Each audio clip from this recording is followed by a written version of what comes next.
Hola a todos, bienvenidos a mi canal, yo soy Karen y esto es Soy PM. Hoy hablaremos del proceso efectuar las adquisiciones del proyecto y te cuento.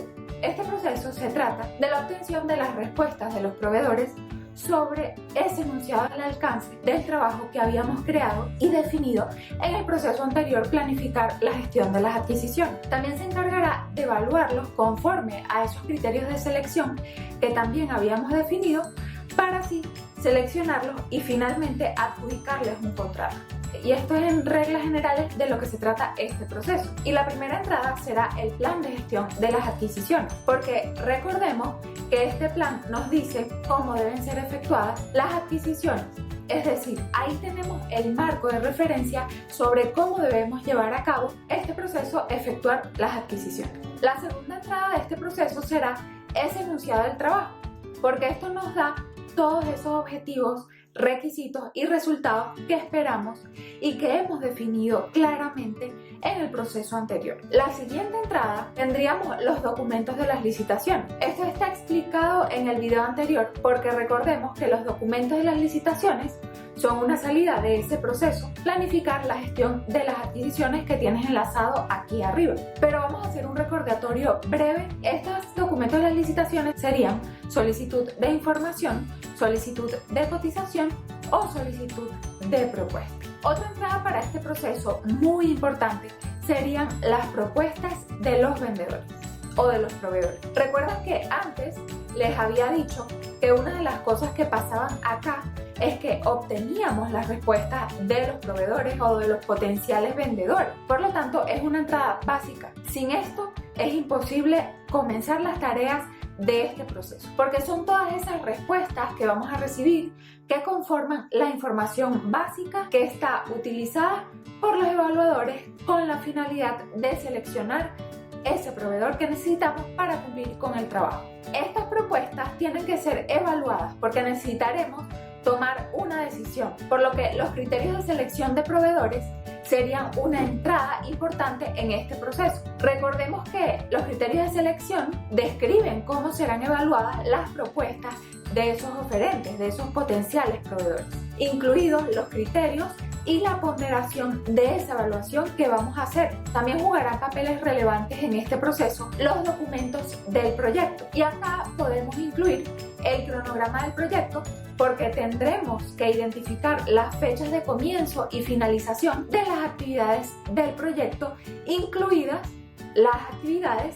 de las adquisiciones, porque tenemos que saber cuándo está previsto que se entreguen los trabajos de ese contratista que vamos a seleccionar. Por otro lado, tenemos la documentación de requisitos, porque acá en este proceso efectuar las adquisiciones tendremos los requisitos técnicos que el vendedor debe satisfacer, los requisitos contractuales, legales, si necesitaremos alguna licencia, algún permiso u otro requisito. El registro de riesgos también es relevante entre los documentos del proyecto que conforman una entrada de este proceso, porque cuando queremos seleccionar vendedores tenemos que estudiar los riesgos asociados a ese vendedor que hayamos aprobado, porque son muchos los factores que entran en juego cuando trabajas con terceros. Así que un documento súper importante es el registro de riesgos. El registro de interesados. ¿Qué tenemos en el registro de interesados? Tenemos detalles acerca de todos esos interesados que hemos identificado. Entonces juega un papel súper importante en este proceso. Y por último, y no menos importante, el registro de lecciones aprendidas. Y como siempre, los activos de los procesos de la organización que nos dan esas guías o plantillas específicas que vamos a utilizar en este proceso, políticas y procedimientos. Y por otro lado también tenemos como entrada los factores ambientales de la organización. Y recordemos que estos nos dan las condiciones del mercado, las leyes, las regulaciones, acuerdos previos que tengamos con algunos de los oferentes. Y para poder explicar las técnicas y herramientas de este proceso, antes quiero darte como el flujo de lo que sucede en este proceso. Lo primero que hacemos es anunciar al mundo lo que necesitamos, obviamente, conforme a ese enunciado del trabajo que hemos identificado en el proceso anterior, planificar la gestión de las adquisiciones. Por lo que el primer paso será anunciar. Y por eso la publicidad es una herramienta y técnica de este proceso. Anunciamos lo que queremos subcontratar. Cuando lanzamos este anuncio, en la forma que hayamos decidido, conforme a los documentos de las licitaciones, es decir, bien sea que hayamos hecho una solicitud de información o de cotización o una solicitud de propuesta, empezaremos a recibir dudas de nuestros potenciales proveedores. Y esas aclaraciones sobre el alcance del trabajo, por ejemplo, que queremos subcontratar, podemos solventarlas en reuniones. Pero en este proceso tenemos una figura llamada la conferencia de oferente, que no es más que reuniones entre el comprador, es decir, nosotros, y nuestros potenciales proveedores, que vamos a realizar antes de la presentación de sus propuestas. Y esto se hace para que todos comprendan lo que se necesita y todos reciban la misma información, es decir, todos reciben el mismo trato y así nadie recibe un trato preferencial. Después de esto, los proveedores ya tienen todo súper claro y pueden enviarnos sus respuestas a esa solicitud que hemos anunciado. Y nuestro trabajo será evaluar todas esas propuestas conforme a los criterios de selección que tenemos como entrada de este proceso. Otra técnica que vamos a utilizar en este proceso es el análisis de datos, específicamente la evaluación de propuestas, porque no solo tenemos que evaluar la propuesta que nos han presentado, tenemos que evaluar también a ese proveedor, porque recordemos que hay muchos riesgos alrededor de la contratación de un proveedor. Y aquí voy a nombrar una entrada que no había comentado, pero me parece que es más fácil de entender si la nombro acá, y son las estimaciones de costos independientes. En las adquisiciones grandes, o si necesitamos adquirir un producto o servicio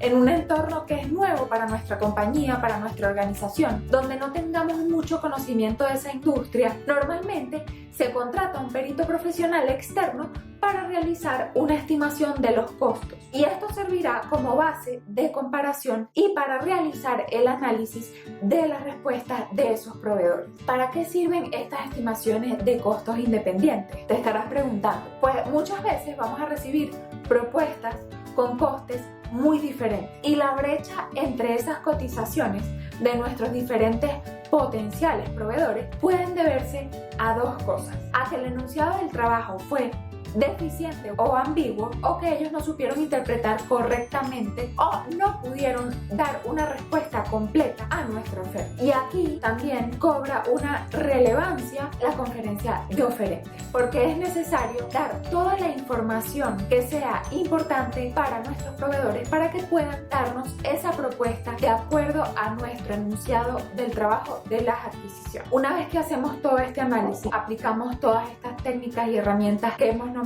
probablemente tengamos ya algunas preferencias y necesitamos negociar las adquisiciones de nuestro proyecto. Y acá la herramienta fundamental son las habilidades interpersonales y de equipo. Y acá me gustaría hacer un paréntesis o un pequeño inciso para recordar que la norma debería ser siempre en las negociaciones ganar-ganar. No se trata de negociar para exprimirle el jugo a nuestro proveedor. Recordemos que nuestros proveedores nos ayudarán a lograr nuestro objetivo y la negociación siempre debe ser lo más justa y transparente posible. Normalmente las negociaciones están dirigidas por un miembro del equipo de las adquisiciones o del departamento de compras que está autorizado para firmar esos contratos. También estarás tú como director del proyecto y otros miembros del equipo de dirección del proyecto para brindar su ayuda, soporte, pericia y aclaraciones durante las negociaciones. Y acá se puede negociar el lenguaje final de los documentos, por ejemplo, para asegurarnos que se reflejan todos los acuerdos en cuanto a calidad, al alcance de ese trabajo que necesitamos, las cotizaciones, los presupuestos, todo el tema relacionado con costos. Una vez que hemos aplicado todas esas técnicas y herramientas y en función del resultado de la evaluación de esa propuesta, se obtiene la salida estrella de este proceso, que es los vendedores seleccionados. Y con esos vendedores seleccionados tendremos que firmar contratos, por lo que otra salida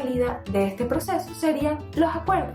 Los acuerdos son vinculantes a ambas partes porque definen los términos de la relación entre el comprador y el vendedor. Y debe tener información sobre el alcance del trabajo que tiene que realizar el proveedor. Debe tener información sobre cómo vamos a medir el desempeño de nuestro proveedor, cuáles son los criterios de aceptación, los tiempos, los costes con sus términos de pago. También puede incluir información sobre cómo se deben abordar los cambios a ese contrato, cómo se pueden manejar las disputas. También debe tener los roles y las responsabilidades de cada una de las partes, el formato y la frecuencia de los reportes del estado del trabajo que debe hacer el proveedor. Y una vez que tenemos este acuerdo y como hemos subcontratado a un tercero, el primer documento que tenemos que actualizar son los documentos del proyecto. En este caso, el primero que se me ocurre y nuestro target debería ser el calendario de recursos para reflejar el trabajo que va a realizar ese tercero que hemos subcontratado y la disponibilidad que tendrá. Otros documentos del proyecto que se pueden actualizar son el registro de riesgos para reflejar